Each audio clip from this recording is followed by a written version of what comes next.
wabarakatuh. Bismillah, alhamdulillah, assalatu wassalamu ala rasulillah Sayyidina Muhammad bin Abdillah, la hawla wa la quwata illa billah. Marhaban bikum ayyuhal musyahidun, aina ma kuntum, naltaqi maratan ukhra fi hadzal yawm asy-syarif. Al-yawm insyaallah nuridu an natahaddatsa wa natakallama bi ihda syakhsin. Para hadirin dimanapun kalian berada, kembali lagi bersama kami di channel YouTube ini. Semoga bermanfaat buat kita semua.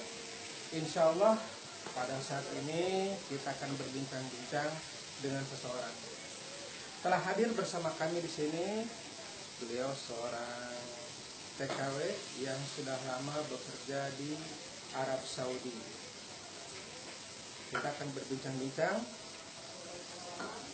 bagaimana ya beliau bisa ke sana, kemudian tahun berapa, dan pengalaman-pengalaman beliau di salah satu jazirah Arab, Saudi Arabia.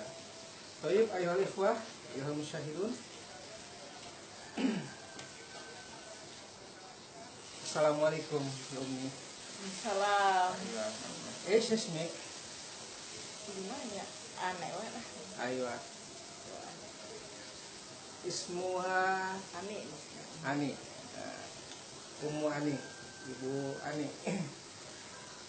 Kayak halik. Alhamdulillah. Alhamdulillah. Alhamdulillah tayyib.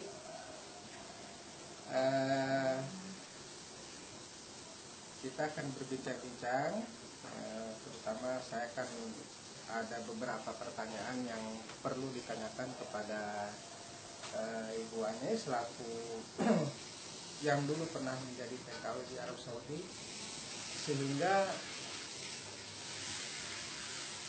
sudah punya kartu kependudukan ya. Jadi beliau sekian lama di Saudi, sampai beliau sudah menjadi bagian dari warga Saudi. Ada beberapa pertanyaan yang perlu kami tanyakan kepada Ibu Ane. Awal mula Ibu dahulu pergi ke sana itu gimana itu? Menjadi TKW, kemudian tahun berapa dahulu pernah menginjakkan kaki ke sana? Ya itu mah ya tuntutan ekonomi sih. Kalau enggak, masalahnya kalau enggak tuntutan ekonomi enggak ada bakalan yang enggak pergi ke sana. Karena buat apa, sana itu kan pengen bekerja, kan belum tahu.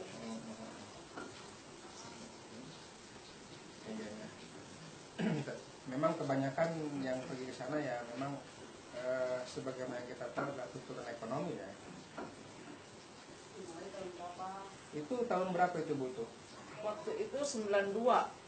Tahun 92. Iya. Tahun 92 berarti waktu saya masih kecil mungkin. Benar. Waktu saya masih kecil, masih Tahun 92, menginjak iya. remaja ya.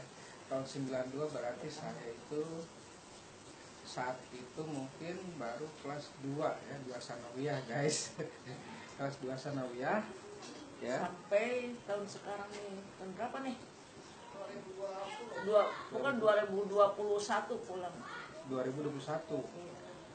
Tahun 92 sampai tahun 2021 berarti 21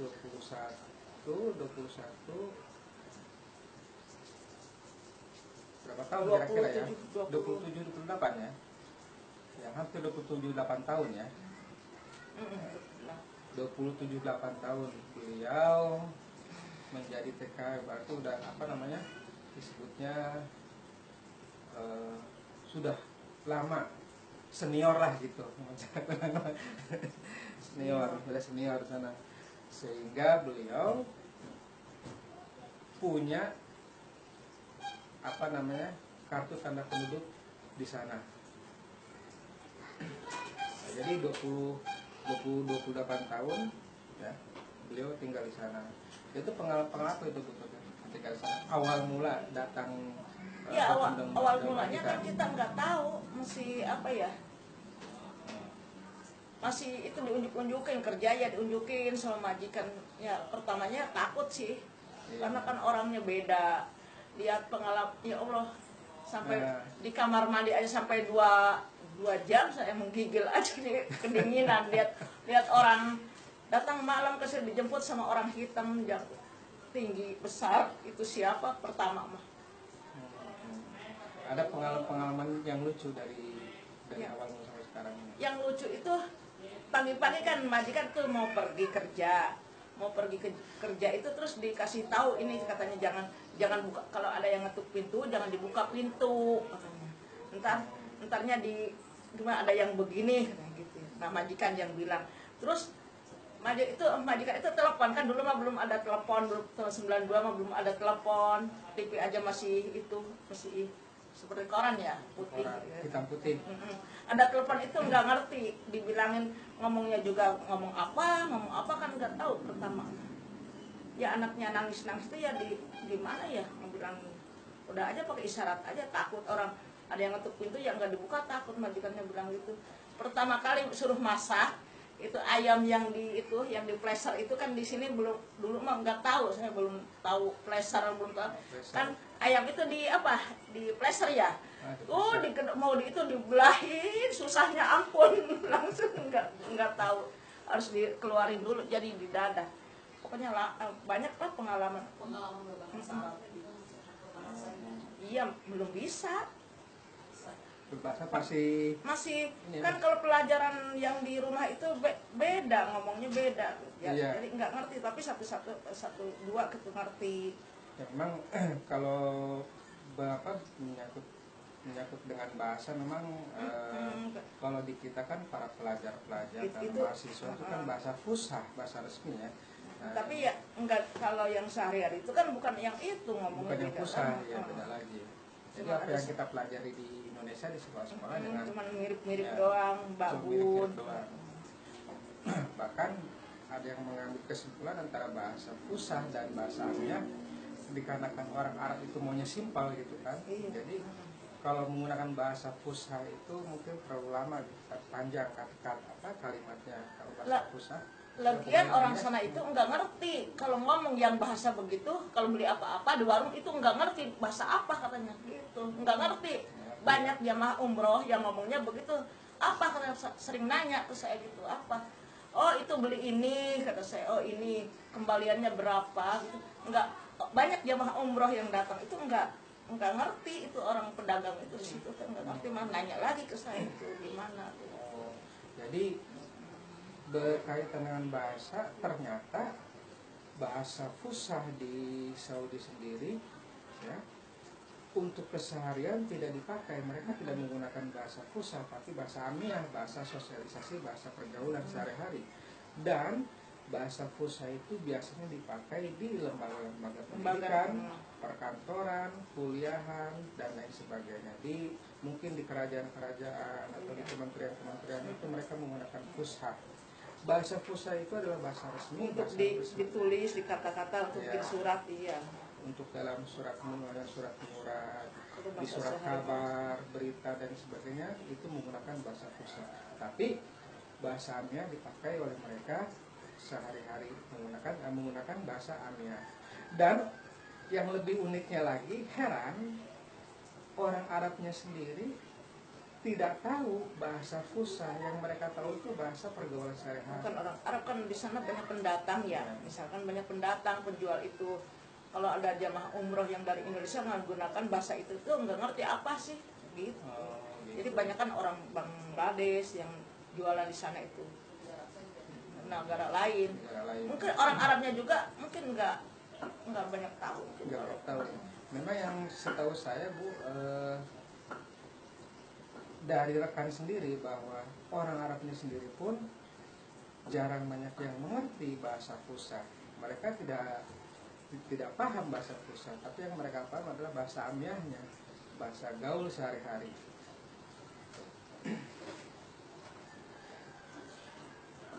Nah itu Ibu, setelah lama di sana dengan berbagai macam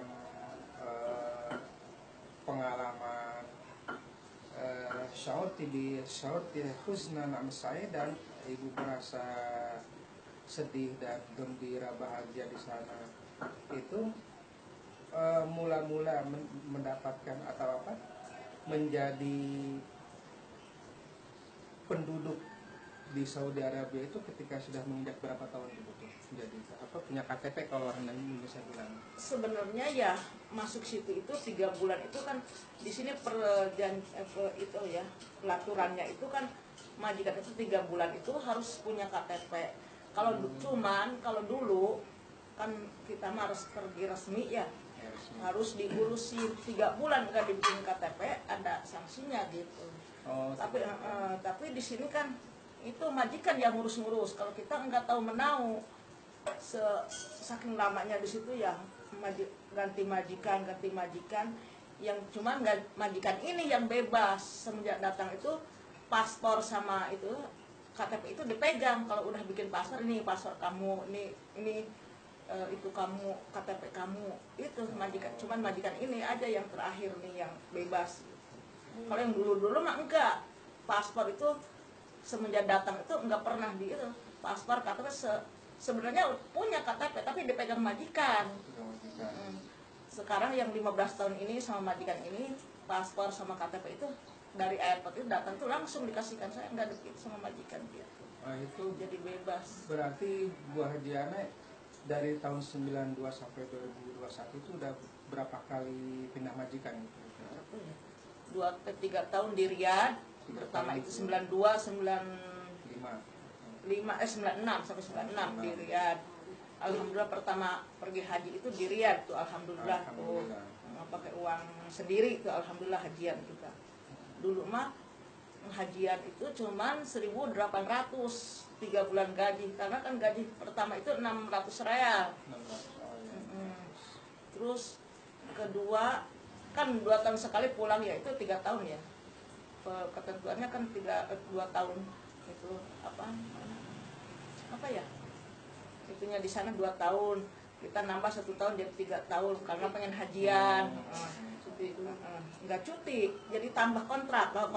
Kontrak kan perjanjian 2 tahun di sini, 2 tahun pulang. Itu mah pengen hajian jadi 3 tahun yang pertama tuh pengalaman. Terus pulang, dapat 3 tahun pulang 2 bulan pergi lagi ke Damam, dapat di Damam 2 tahun di Damam. Pertama Riyadh, kedua Damam. Terus pulang lagi 2 tahun lagi, pulang 2 bulan di rumah, pergi lagi. Dapat di Sagra. Sagra itu perbatasan Riyadh Al-Haraj. Ke Sagra.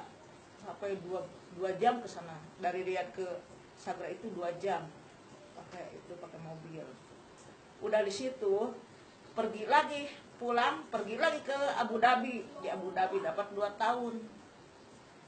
Abu Dhabi Emirat Arab. Iya. Oh, jadi pengalaman beliau selain di Saudi Arabia juga di Abu Dhabi. 2 tahun, alhamdulillah bebas. 2 tahun itu Bu Haji ya. 2 tahun. Baik, majikan ya baik, suruh kembali, tapi daripada karena kan jauh, kalau dari Abu Dhabi itu jauh kalau pengen hajian. Jadi sambil kerja sambil ibadah, cari pengalaman, tak disitulah kebahagiaannya orang TKW, suka dukanya itu disitulah. Satu ya, di sisi lain bisa hajian, ibadah haji gitu. Di sisi lain kita dukanya itu jauh terus sama keluarga.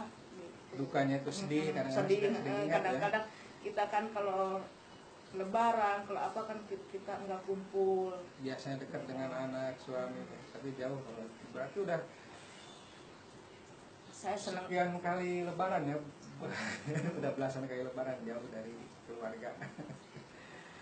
Senangnya saya di Arab Saudi itu bukan apa-apa ya, senangnya di Arab Saudi. Mau ibadah itu dekat ke Masjidil Haram di Jeddah ya. Saya di Jeddah itu hampir 15 tahun di Jeddah saya. Itu majikan satu saya. Alhamdulillah bebas, saya kemana-mana, ada banyak jemaah umroh dari sini, saya alhamdulillah bisa nemuin, bisa kumpul-kumpul sama jemaah umroh gitu.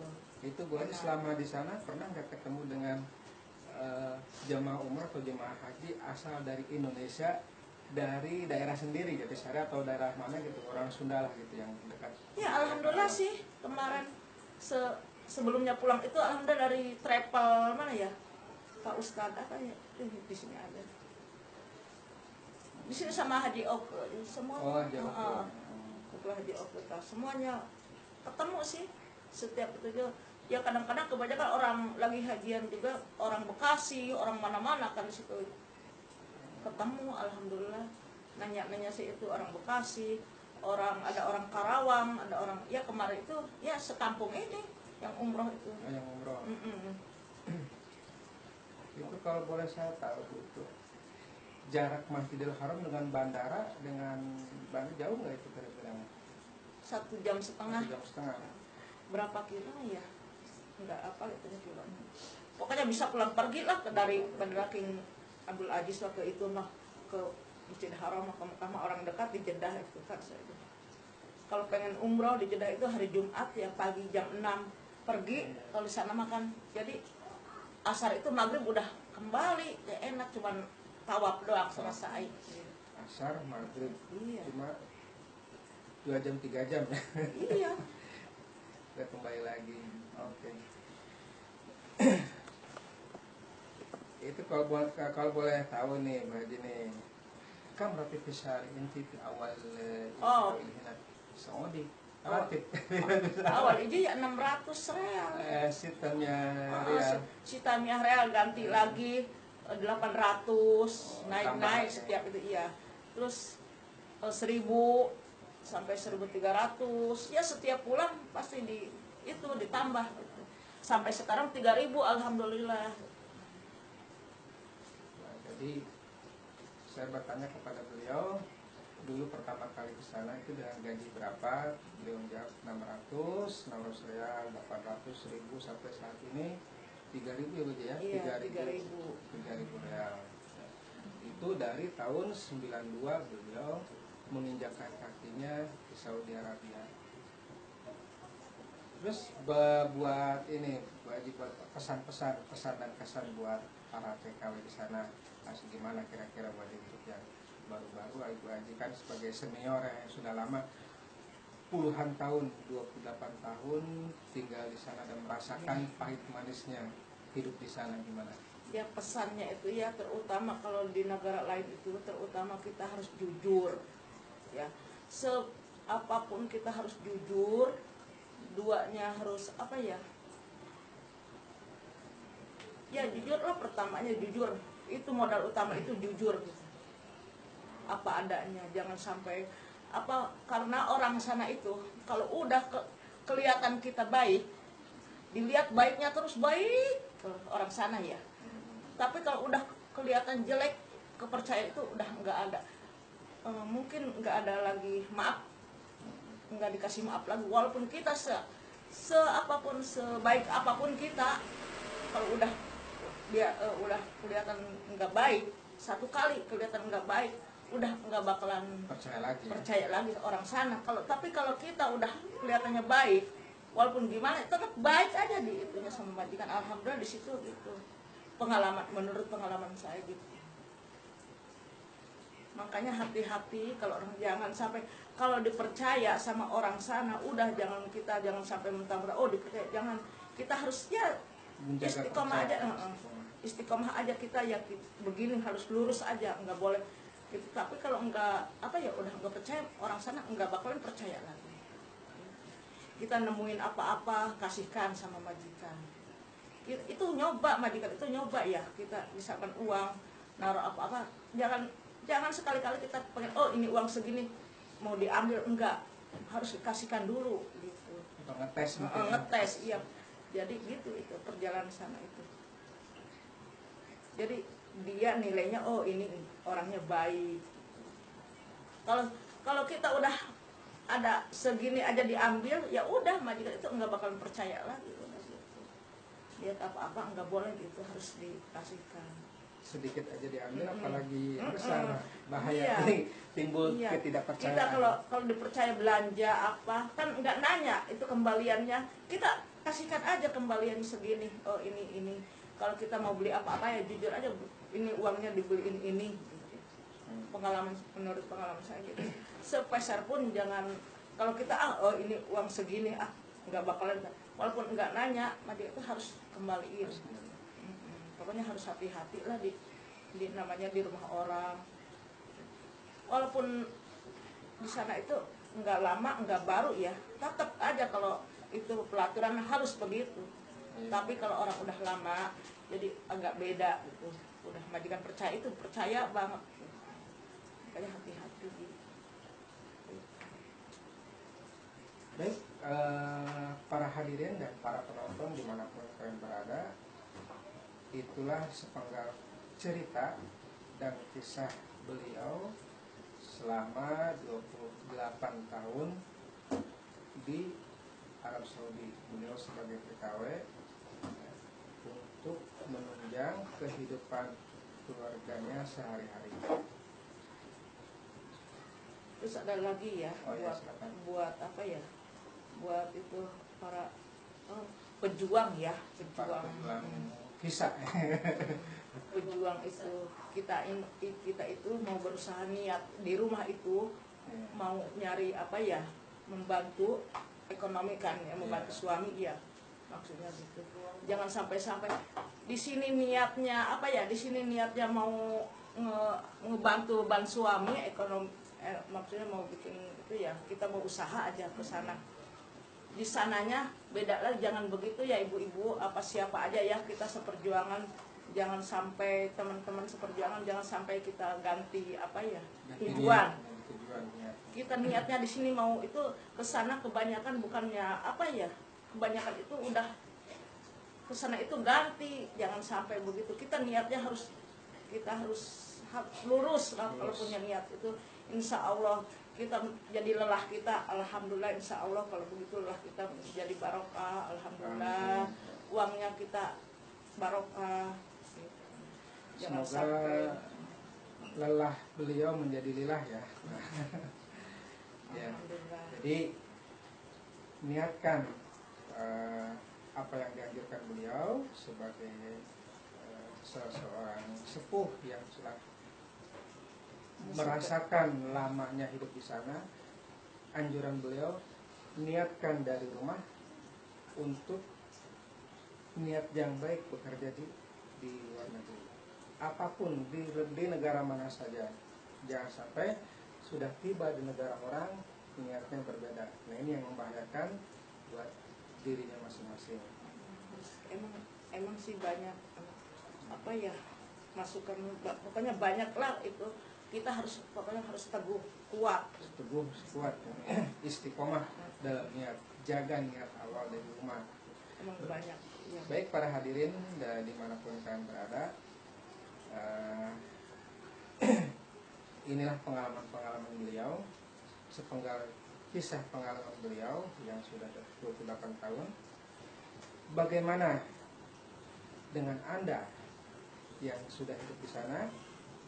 Saya sarankan jangan robah niat awal dari rumah berangkat ke negeri orang. Jaga etika, sopan santun, dan selalu jujur dimanapun kalian berada. Buat para penonton yang belum subscribe, like, comment, dan share, segera ditonton channel kami, Kang Matur Official. Setelah ditonton, di subscribe, like, comment, and share.